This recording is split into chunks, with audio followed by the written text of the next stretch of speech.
As for the last round of transformation, so far we have covered three of the four types, and this last one, rotations, is almost a memorization tool. I call it a map of how to do rotations. It's a memorization tool that you would use. Uh, Translations are slides, reflections are flips, dilations are enlargements and reductions, and then we get to our favorite, the rotation. So there's two things to remember. You got clockwise and you got counterclockwise. If you visualize a clock, you can see that hand, if it were everything were at high noon, then you can see it rotating down and to the right, and then it eventually reaches the bottom. So clockwise would be that direction, and counterclockwise would be the opposite of that. So I'm not trying to talk that up anymore because it seems pretty self-explanatory, but it does matter because when we're talking about quadrants, you have quadrant 1, quadrant 2, quadrant 3, and quadrant 4, and that goes counterclockwise. So whenever we're talking about the quadrants, we have a counterclockwise quadrant system. So that's something to think about. So the idea, I'm going to explain this, and then I'm going to pull up a blank one, and then I want to explain the process about going through this. So if we think about we're starting here, that could be 0 degrees. I'll explain why it says /360 in just a second. And we're going to go clockwise. That means that we just reached 90. All right. So anytime that we are going to do a 90-degree rotation, you're going to see if you're starting in this quadrant and you have to do 90 degree, it's going to go from this quadrant to that quadrant. One quadrant to another is going to be a 90-degree turn. That's going to follow the quadrant rules. So if you have a figure in quadrant 1 and then you're moving to quadrant 4, you would change x and y values to y and negative x. Let's say you had 2, 3 in quadrant 1. If you wanted to rotate that 90 degrees into quadrant 4 clockwise, you'd end up taking your y value, 3, and taking the opposite of your x value, negative 2. That would take that point and rotate it 90 degrees. Now, if you're at 90 degrees or you're in quadrant 4 and you want to do another 90 degree, or you're starting in quadrant 1 and you want to go into the second or the third quadrant, which would be 180 degrees, which is why we have 180 right here, then you'd be following this rule. Know that anything from 1 to 3 is just going to be the opposite. So you're looking, whenever you get a 180-degree rotation, you're like, awesome.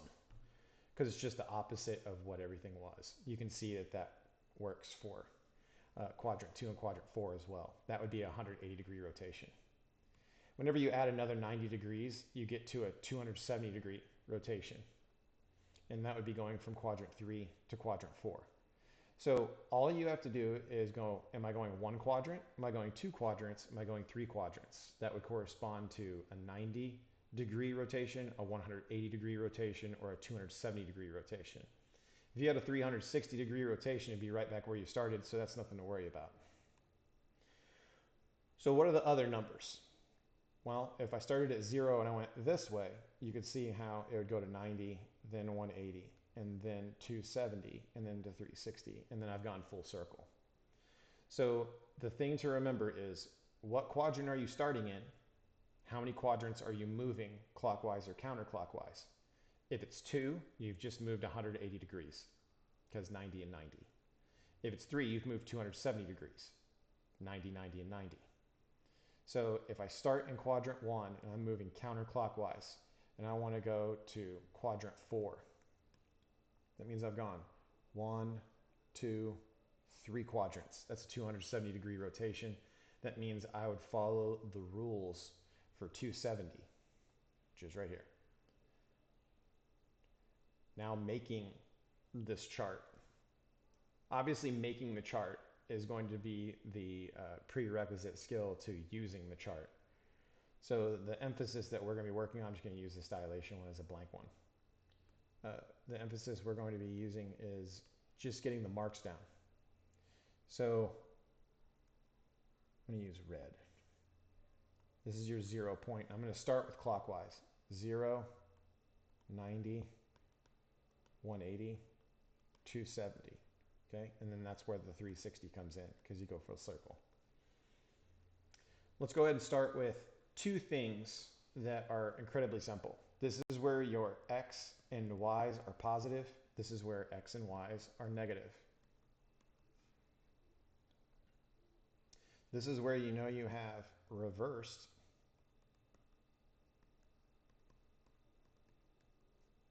and this one's negative and that one's negative.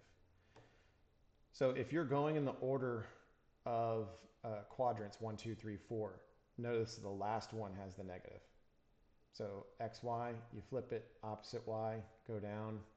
Oh, that's a negative right there. And then you flip them, it goes the opposite. I'm just gonna go ahead and make a little mark.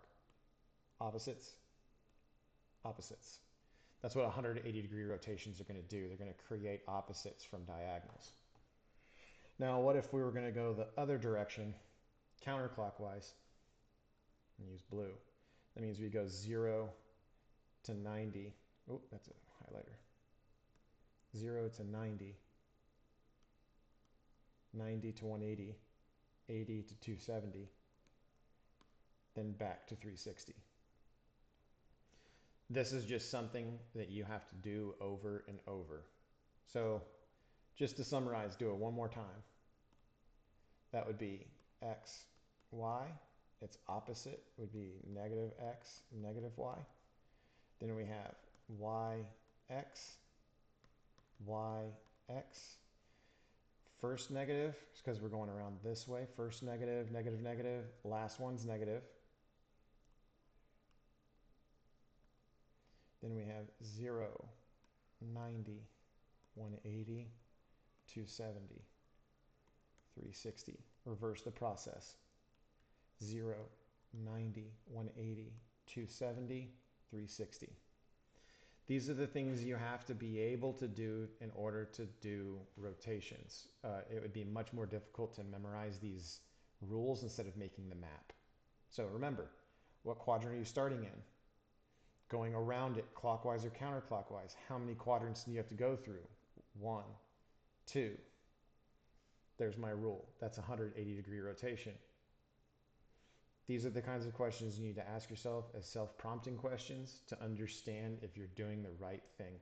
Of course, this is going to take practice, but memorizing the map is the key point.